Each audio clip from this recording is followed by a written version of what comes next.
champions versus champions versus champions. We talk about it as the Champions League of drifting, and this is what it is. We had 25 national champions in the 57 drivers that we've had so many event winners. If you were to put all the trophies from these 57 drivers that started this weekend together, you'd probably fill half the stadium. But these guys are going head to head, and this is an interesting one. You've got Alex Holovnia from the Ukraine, and I'll tell you one thing, really good in qualifying, looked phenomenal in that F22 carbon Kevlar BMW. But he goes up against what I call one of the wildest drivers on the grid right now, 15-year-old Itay Sadeh from Israel.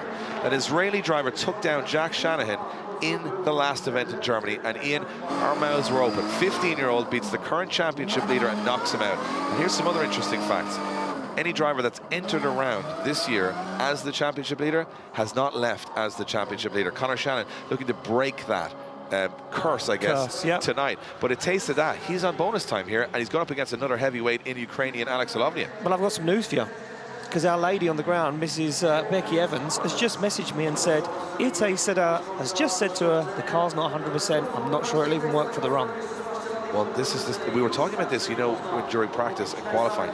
It's a tough track on the cars. The reason being so much full throttle, because your gear wheel speed is set to maximum attack all the way around. You have very little airflow, so you're not picking up huge amounts of speed to cool the car down. No. The heat, and also remember, these cars have traveled around 5 different grueling events. They are held together with hopes and dreams. And there's no point making them look pretty when you're coming in here. So Itay Sadeh saying the car maybe not 100%, doesn't look 100% confident in the car. Yeah, you can see the face is down a little bit. Yeah. But hey, stranger things have happened.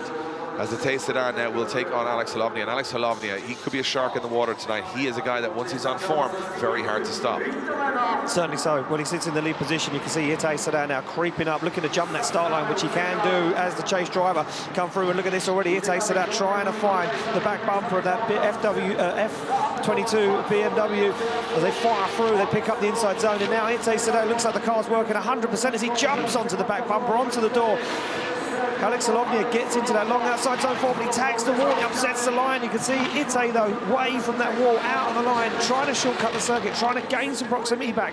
We know that Holovnia is fast, and look at this, as they both get into the wall, they both affect the steering.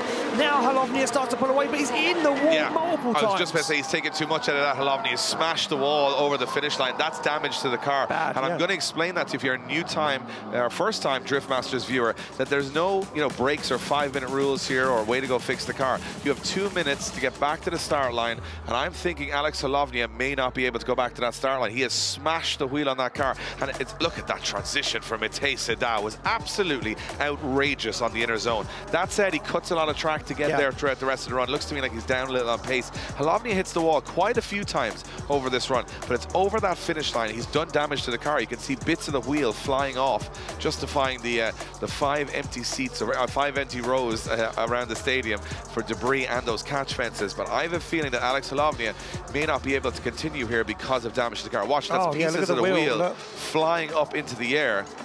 And if his wheel is destroyed, that means he won't be able to fix it, and that would put Itay Sadeh into there you have it.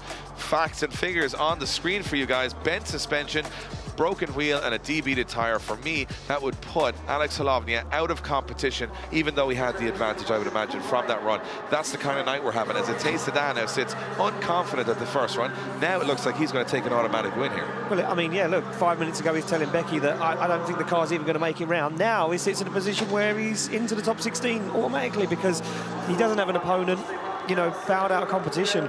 Does Alex Holovnia. Now Itay Sadeh, theoretically, again, it goes back to the whole initiation. All he has to do is initiate and drift past to that first corner, and he's automatically through to the top 16. And look, this guy is cooler than the other side of the pillow right now. He's just sitting in there chilling.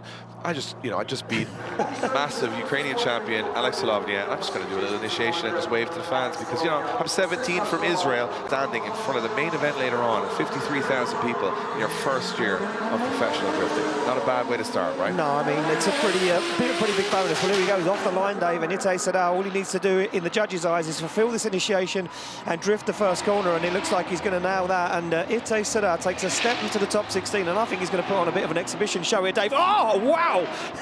That's Itay Sadeh. There was absolutely no need. There was no reason for that. He moonwalked the car on the inner zone. Did you see that? What is going on today? He bumper carred. He bumper carred off the inner clip. If he does this run all night, if he did this in qualifying, you're not going to beat him. This is insane from Itay Sadeh. I thought this was going to be a little wave to the fans. No, I think this was a test of the car. I think this was a test run of the car to say, is it 100%? Can it do 2 runs back to back? Well, that's the question. I mean, I'm hoping we get a little replay of that inner zone because that was absolutely outrageous. He bounced off the inner zone like he was moonwalking backwards through it. I've never seen anything quite like that. And Itay Sadeh, he's not going to have many headlights or taillights left by the end of the weekend if that is. Look at this. Look at it. Just he's so calm. So calm, so casual. A little hamburger here. Oh, just going to hit the wall here and there, bounce off it. No, I'm all right. Everything's fine.